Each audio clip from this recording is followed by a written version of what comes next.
அனைவருக்கும் வணக்கம். நம்ம டெய்லியும் banking and SSC point of வியூல 5 கொஸ்டின்ஸ் கரண்ட் அஃபேர்ஸ்லேருந்து பார்க்குறோம். இன்னைக்கு என்ன கொஸ்டின்ஸ் இருக்கு அப்படின்னு சொல்லி பார்ப்போம். First one, NASA's Crew 11 mission has taken India's Sea Buckthorn and buckwheat seeds to International Space Station for microgravity research. These seeds are found in which place அப்படின்னு சொல்லி கேட்டிருக்காங்க. அதாவது நாசாவோட Crew 11 மிஷன் என்ன பண்ணியிருக்காங்கன்னா, இந்தியாவோட 2 சீடு சி பக்தான் அப்படிங்கிற சீடையும் buckwheat அப்படிங்கிற சீடையும் international space station எடுத்துட்டு போயிருக்காங்க. ஸோ ஸ்பேஸ் ஸ்டேஷன்ல அது ஸ்ப்ரவுட் ஆகுதா இல்லையா அப்படிங்கறத செக் பண்ண போறாங்க. ஓகேவா?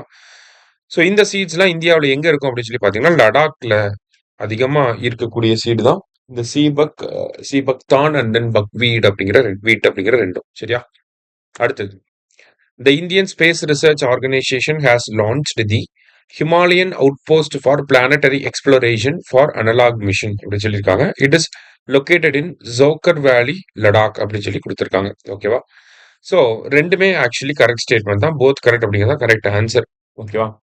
ஸோ இந்த ஹோப் அப்படிங்கிறது Himalayan out post for planetary exploration அப்படின்னு சொல்லி சொல்றோம். எதுக்காக அப்படின்னு சொல்லி பார்த்தீங்கன்னா, நம்ம மார்ஸ் அப்படிங்கிற பிளானட்டுக்கு போறதுக்கான அப்ஜெக்டிவ்ஸ் அப்படிங்கிறது இந்தியாவுக்கிட்ட இருக்கு லாங் டேர்மா பாக்குறப்ப. ஸோ மார்ஸ்க்கு போகணும் அப்படின்னா, மார்ஸ்ல இருக்க மாதிரியான மார்ஸ்ல போய் நம்ம இருக்கிறப்ப நிறைய எக்ஸ்பெரிமெண்ட்ஸ் பண்ணுவோம். அங்க இருக்கக்கூடிய அட்மாஸ்பியரிக் கண்டிஷன்ஸ்க்கு ஏற்ற மாதிரி அடாப்ட் ஆகணும். ஸோ அதுக்கெல்லாம் வந்து ப்ரீவியஸாவே நம்ம ஒரு டெஸ்டிங் எல்லாம் பண்ணியிருந்தா தான் அங்க போய் ஈஸியா அதெல்லாம் பண்ண முடியும்.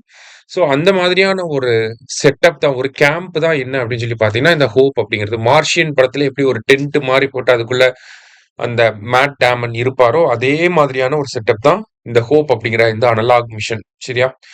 ஏன் லடாக்ல செட்டப் பண்ணியிருக்காங்கன்னா, மார்ஸ்ல இருக்க மாதிரியான similar climatic conditions and atmospheric conditions நம்மளால லடாக்ல எக்ஸ்பீரியன்ஸ் பண்ண முடியும். அதனால தான் லடாக்ல செட்டப் பண்ணியிருக்காங்க. நிறைய எக்ஸ்பெரிமெண்ட்ஸை பண்ண போறாங்க. சரியா?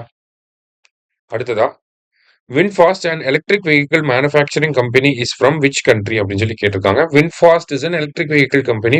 அவங்களோட ஃபர்ஸ்ட் இந்தியன் பிளான்ட் அப்படிங்கிறது தூத்துக்குடியில செட்டப் பண்ணியிருக்காங்க. இந்த கம்பெனி வியட்நாமை சேர்ந்த கம்பெனி. சரியா? அடுத்தது, which state is the most backward state in terms of implementing Jal Jeevan mission அப்படின்னு சொல்லி கேட்டிருக்காங்க. ஸோ கேரளா தான் ஜல்ஜீவன் மிஷன்ல ரொம்ப பின்தங்கிய மாநிலம் அப்படின்னு சொல்றாங்க. இவங்களோட இம்ப்ளிமெண்டேஷன் ரேட் 54% தான் இருக்கு. நம்ம மற்ற யூனியன் டெரிட்டரிஸ்லாம் பார்த்தோம்னா 100% ஆல்ரெடி இம்ப்ளிமெண்ட் பண்ணி முடிச்சிட்டாங்க. இப்போ கேரளா வந்து ரொம்ப பேக்வேர்டா இருக்காங்க in terms of Jal Jeevan mission.